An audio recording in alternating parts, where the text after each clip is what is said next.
Hi friends, welcome to தித்திப்பு சமையல். ஜவ்வரிசி கேசரி எப்படி பண்ணுறதுன்னு பார்க்கலாம். ஒரு சின்ன டம்ளரில் ஜவ்வரிசி எடுத்துக்கிறேன். 2 பேர்த்துக்கு தேவையான அளவுக்கு ஜவ்வரிசி எடுத்துக்கிறேன். உங்களுக்கு எந்த அளவுக்கு ஜவ்வரிசி தேவையோ அந்த அளவுக்கு எடுத்துக்கோங்க. ஜவ்வரிசியை 2 டைம் நல்லா கழுவிட்டு ஒரு பாத்திரத்தில் ஊற வச்சுக்கலாம். 2 மணி நேரம் நல்லா ஊறட்டும். அப்போ தான் நம்ம ஜவ்வரிசி நல்லா வெந்து வரும். இப்போது 2 மணி நேரம் ஆயிடுச்சு. ஜவ்வரிசி நல்லா ஊறிருக்கு. ஒரு வடிகட்டியில் நல்லா வடிகட்டி எடுத்துக்கோங்க. ஜவ்வரிசியில் கொஞ்சம் கூட தண்ணி இல்லாமல் நல்லா வடிகட்டி எடுத்துக்கோங்க.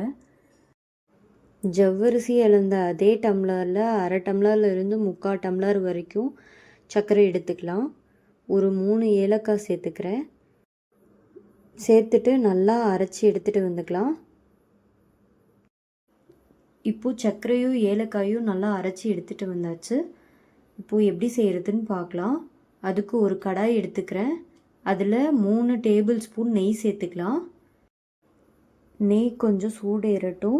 சூடேறின வாட்டி வெட்டி வச்ச பாதாம், முந்திரி, அப்புறம் திராட்சை இது எல்லாமே சேர்த்துக்கிறேன். சேர்த்துட்டு நல்லா கலந்து விட்டுக்கிறேன். பாதாம், முந்திரி, திராட்சை எல்லாமே கொஞ்சம் பொன்னிறம் ஆகிற வரைக்கும் நல்லா கலந்து விட்டுக்கிறேன்.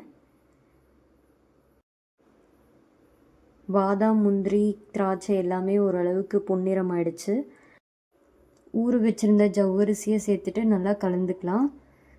தண்ணி இல்லாமல் நல்லா வடிகட்டி எடுத்துட்டு அதுக்கப்புறம் கலந்துக்கோங்க. அடி பிடிக்காமல் அப்பப்போ நல்லா கைவிடாமல் கலந்து விட்டுட்டே இருங்க. அப்படி இல்லைன்னா ட்ரையாக இருக்கிறதுனால அடி பிடிச்சிரும் டக்குன்னு. கலந்து விட்டுட்டே இருக்குங்க. அப்பப்போ கைவிடாமல் கலந்து விட்டுட்டே இருங்க. ஜவ்வரிசி நல்லா வேகிற வரைக்கும் கலந்து விட்டுட்டே இருங்க. இப்போது ஓரளவுக்கு 3/4 பதம் வெந்துருச்சு. இந்த ஸ்டேஜில் ஏலக்காயும் சர்க்கரையும் அரைச்சி வச்சதை சேர்த்துக்கலாம்.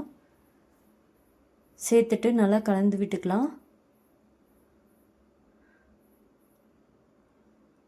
நல்லா கட்டி பிடிக்காமல் நல்லா கலந்து விட்டுக்கோங்க.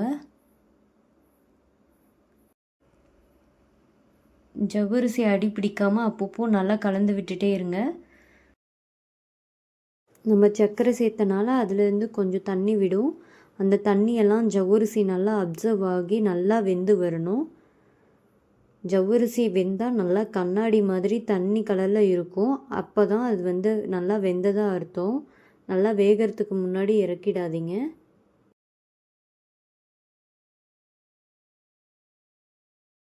பாருங்கள், ஜவ்வரிசி நல்லா வெந்து ஓரத்துலலாம் நெய் விட ஆரம்பிச்சிருச்சு.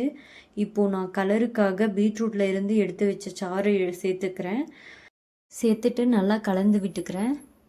குங்குமப்பூ இருந்தால் அதை கூட சேர்த்துக்கலாம். குங்குமப்பூ இருந்தால் ஒரு 4 குங்குமப்பூவை எடுத்து தண்ணியில் ஊற வச்சு அதையும் சேர்த்துக்கலாம். அது எல்லோ கலரில் வரும். ஃபுட் கலர் கூட சேர்த்துக்கலாம். கேசரி பவுடர் இல்லை எந்த கலர் ஃபுட் கலர் இருந்தாலும் அதை கூட சேர்த்துக்கலாம். அப்படி இல்லைன்னா எந்த கலருமே சேர்க்காமையும் செய்யலாம். அதுவும் நல்லாயிருக்கும்.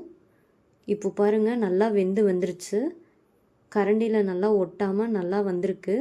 இந்த ஸ்டேஜில் நம்ம ஸ்டவ் ஆஃப் பண்ணிக்கலாம். ரொம்ப சிம்பிளாக ஜவ்வரிசி கேசரி ரெடி பண்ணியாச்சு. இந்த ரெசிபியை ட்ரை பண்ணி பார்த்துட்டு எப்படி இருந்துச்சின்னு கமெண்ட் பண்ணுங்கள். இந்த வீடியோ பிடிச்சிருந்தால் லைக் பண்ணுங்கள், ஷேர் பண்ணுங்கள், சப்ஸ்கிரைப் பண்ணுங்கள். தேங்க்யூ.